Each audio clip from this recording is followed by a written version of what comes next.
SCP-114, Bringer of Conflict. Object Class, Euclid. Special Containment Procedures. SCP-114 is kept in a 10 cubic meter standard concrete humanoid containment cell at Site-17. The cell is positioned at the bottom of a 40-meter shaft to prevent staff members from coming into the proximity of SCP-114. The cell is accessible by a staircase restricted to emergency use only.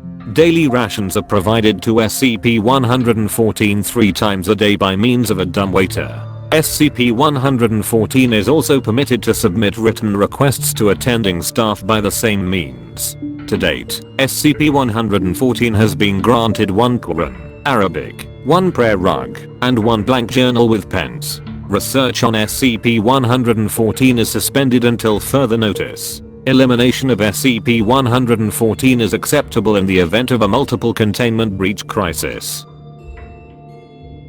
Description: SCP-114 is a Pashtun woman of Afghani origin, approximately 40 years old, and 160 cm tall. SCP-114 has the involuntary effect of fostering and escalating violent conflict between all individuals in her proximity. Subjects within 10 to 15 meters of SCP-114 become inconsolably aggressive at trivialities or points of little consequence, often to the degree of projecting hostile motives on others. Arguments generally arise between individuals after 1 to 3 minutes of exposure to SCP-114. The resulting arguments turn to violence in all cases. Notably, persons affected by the presence of SCP-114 will never exhibit hostility towards SCP-114 nor attempt to inflict harm upon her. Subjects ordered to deliberately injure SCP-114 find themselves unable to do so.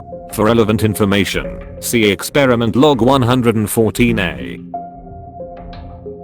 Communication with SCP-114 has only been possible through written notes or electronic means. Researchers have gleaned that SCP-114 is unaware of her effect on other people. She shows little to no response to exposure to violence, and seems to be under the impression that human beings are naturally aggressively hostile to each other. SCP-114 is consistently unresponsive and uncooperative with researchers, and appears to be acutely wary of human interaction.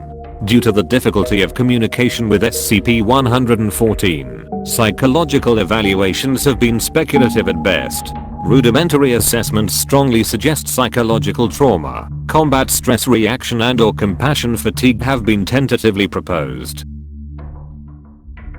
Document 114A-898-12, Abridged Eyewitness Report from Data Expunged, a former soldier in the 40th Red Army, interviewed March 23, 1991. Translated and transcribed by Data Expunged. We took Data Expunged on February 1st, 1980. It was a shit little village, but the Mujahideen put up a damn good fight. 8 of our men killed, 15 wounded, 1 tank destroyed. It was dead cold too. You think the Middle East is warm, but you go to the mountains in February, it is not so. Anyway, we were mopping up the area, going through the huts, looking for weapons caches and the like. It seemed like every doorstep had some old babushka weeping and tearing at her hair, and clutching our knees. But at the end of the street was this one big hut, no babushka outside.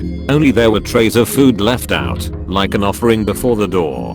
Data Expunged pauses for several seconds, so 6 of us go into search. It was big and empty inside, dusty, and practically bare. Didn't look like anyone had been in there in a long time. But soon, we hear this soft whimpering, though, and look. Over in the corner there's a little girl, must be 8 or 9, curled up and all alone. Party he was a big softy. He goes over, he bends down, puts out his hands, says, "Come on, little one. It is okay, we won't hurt you."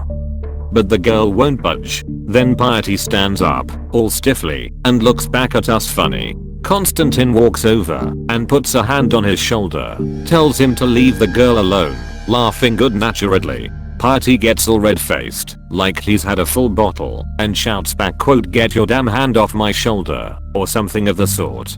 He looks like a wild animal. We are all in surprise. And suddenly they are on the ground, and he's bashing Constantine's face in with the butt of his rifle, screaming. It took 3 of us to pull him off, and by then Constantine was dead. Experiment log 114A. Experiments were performed between data expunged and data expunged. SCP-114 was placed in a test room with distancing protocols similar to her containment cell. Attending researchers observed through remote electronic means. Experiment 114A1.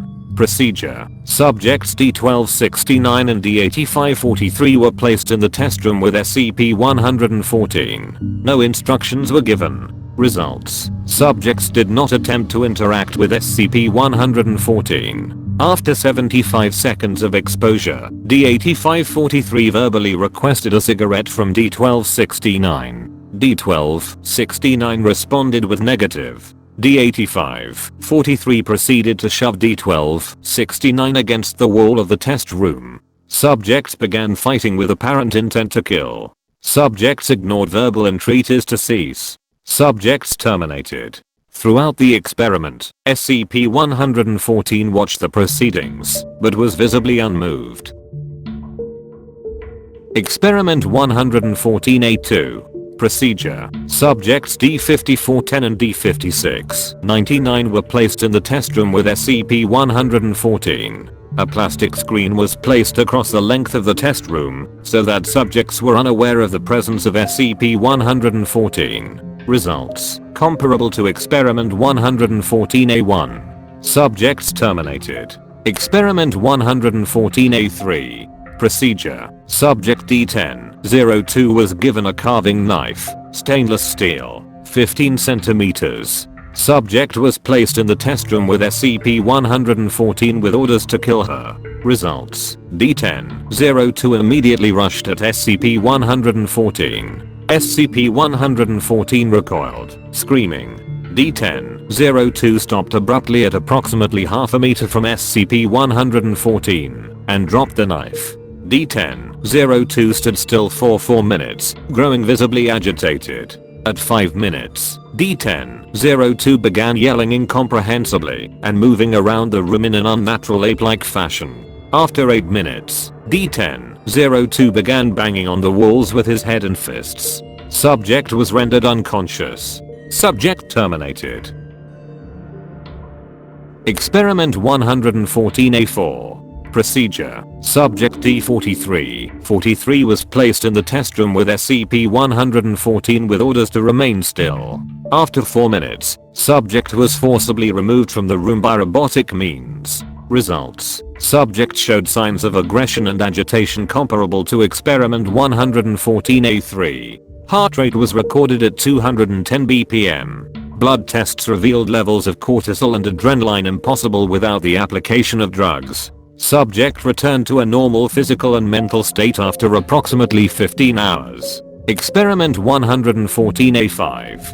Procedure. Subject D7258, a native Afghan, was administered a dilute mixture of mild sedatives, antidepressants, tetrahydrocannabinol, alpha blockers, and beta blockers intravenously. Subject was placed in the test room with SCP-114 and ordered to attempt normal conversation.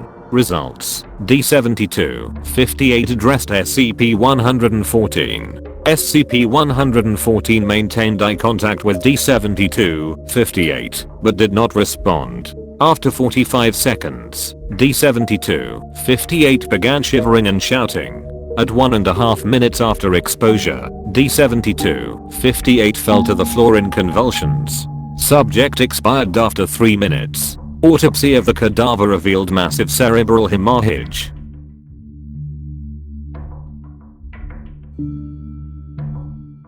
End of file.